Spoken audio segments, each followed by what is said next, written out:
Welcome to the deep dive. Great to be here. Today, we're pulling back the curtain on a really big player in global travel and leisure, Minor International, or MINT as most people know it. That's right.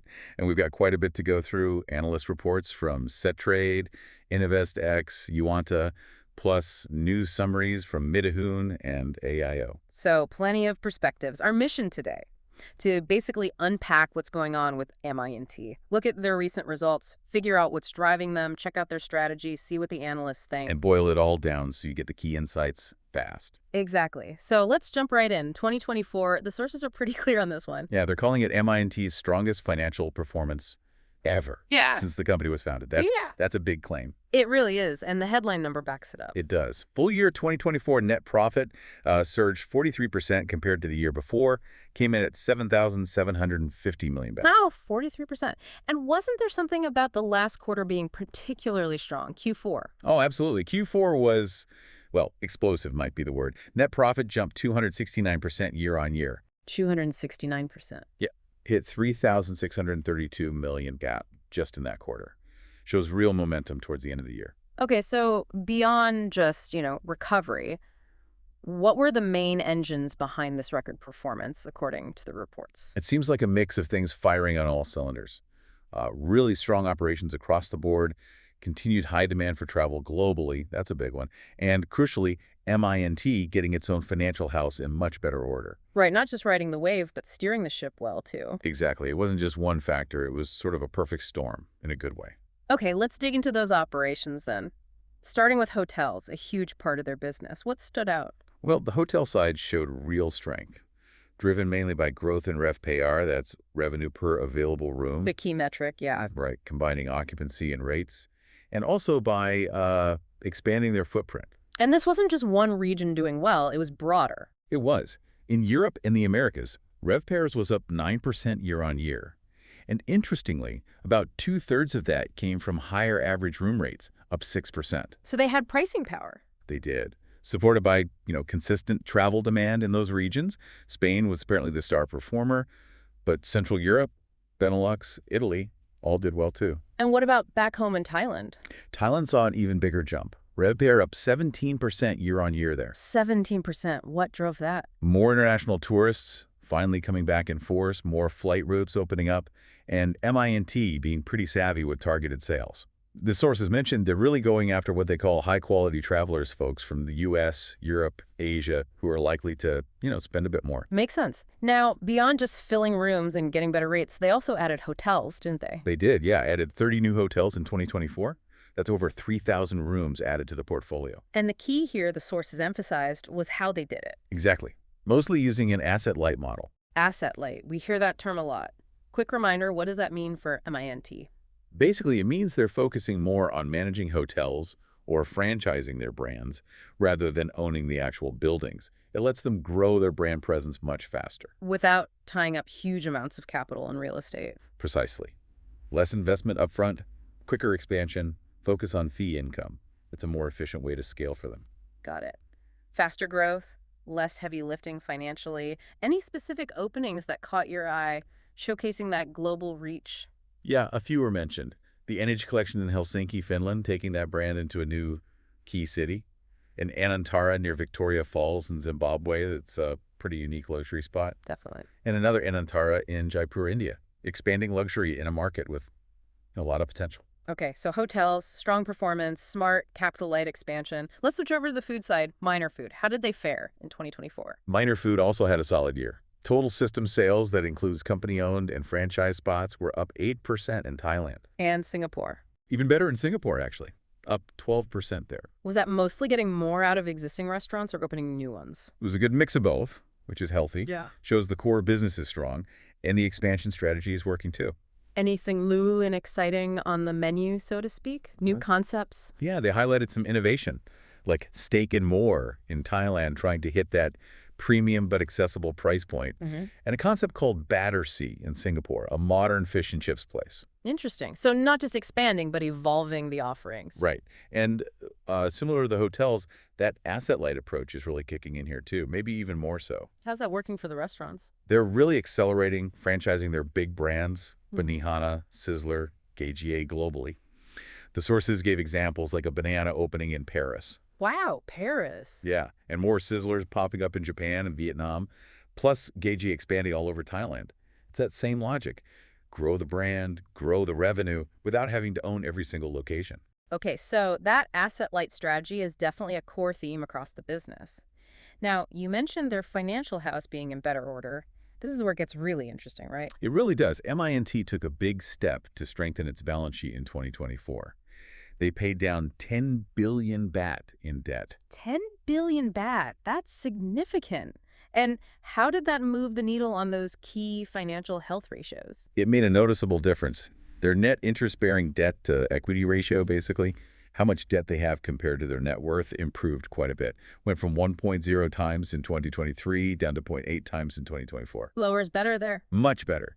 And the other key one, net debt to EBITDA, that's debt relative to their core earnings, also came down from 4.9 times to 4.3 times, again showing less financial risk. So practically speaking, what does paying down that much debt do for them? It gives them breathing room, more financial flexibility. Less debt means lower interest payments, which frees up cash. Cash they can then use for Growth, like Got those it. asset-light expansions we talked about, or just weathering any potential storms. It makes them less vulnerable. And one source specifically mentioned they got a credit rating upgrade from TRIS Rating because of this. Ah, so external validation too. Exactly. Okay. A thumbs up for getting their finances stronger. Okay, so 2024. Fantastic year, operations firing, smart expansion, and a much healthier balance sheet. Let's shift to the latest data point, Q1 2025. Now, Q1 is usually tougher for MINT, isn't it? That's right.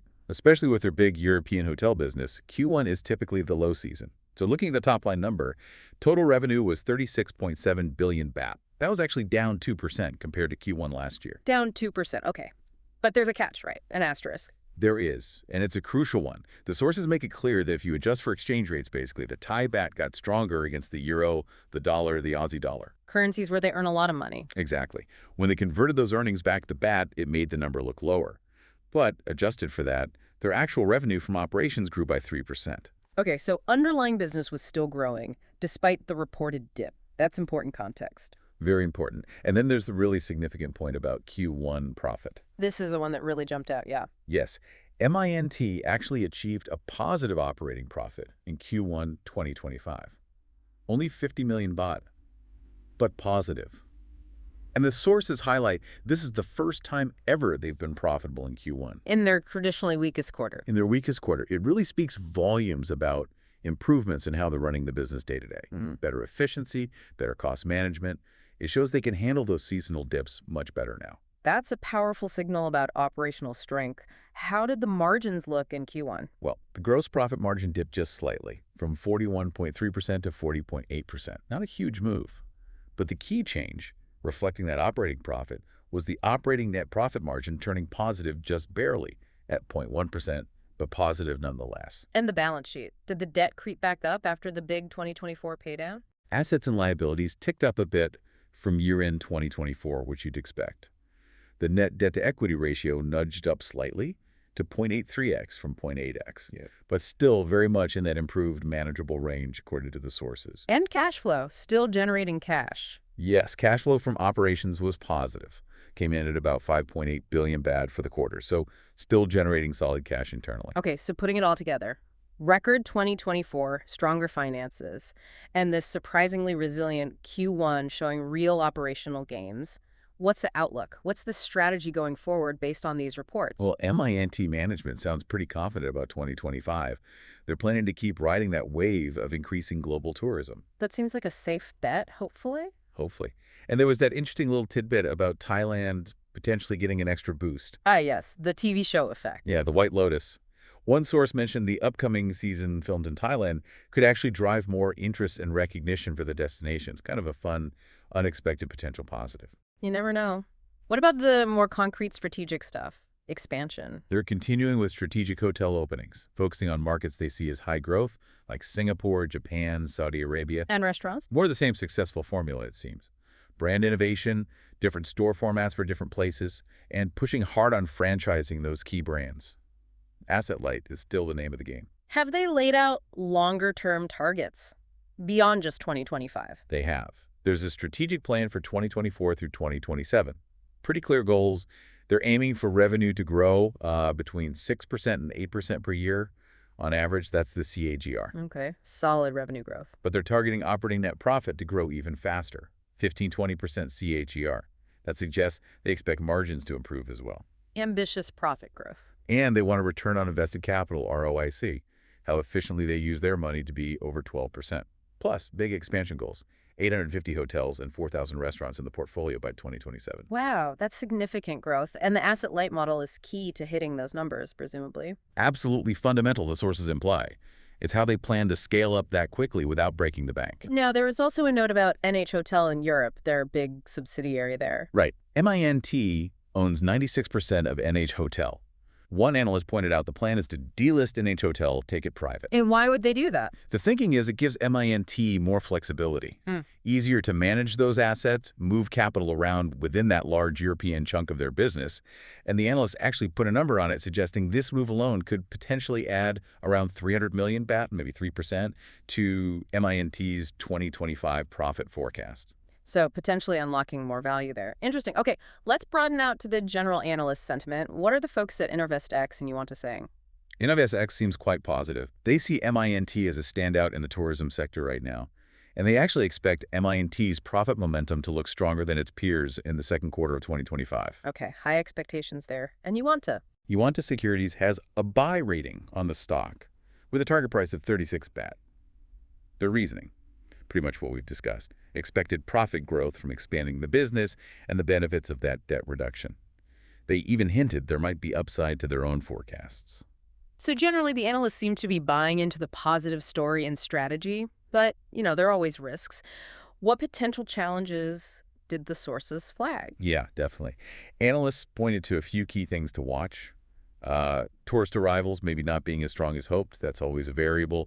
A serious global recession would obviously hurt travel spending. True. Geopolitical issues in Europe are still a risk, given MINT's big presence there.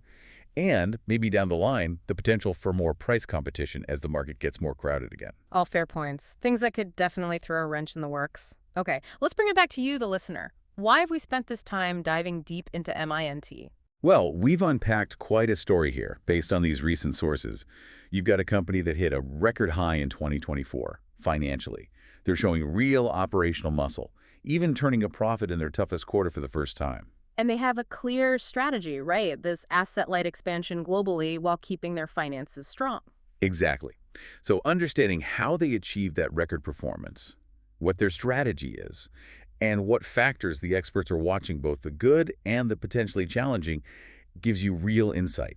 Insight into the dynamics of the whole travel and hospitality sector, and how a big international company like MINT tries to navigate all these global opportunities and risks. It really highlights that combination of strategy, execution, and financial discipline. Right. It's not just about the market recovering. It's about how you position yourself to benefit from it. So here's a final thought to leave you with. MINT's strategy hinges heavily on global tourism continuing its comeback and on their successful expansion, particularly using that asset-light model in diverse markets. But we know global travel can be unpredictable, economic shifts, geopolitical events, even things like, future pandemics perhaps. How do you think that tension between their geographic diversification, which should spread risk, and the very real market-specific challenges they'll face in each region, how will that play out as they chase those pretty ambitious growth targets for 2027?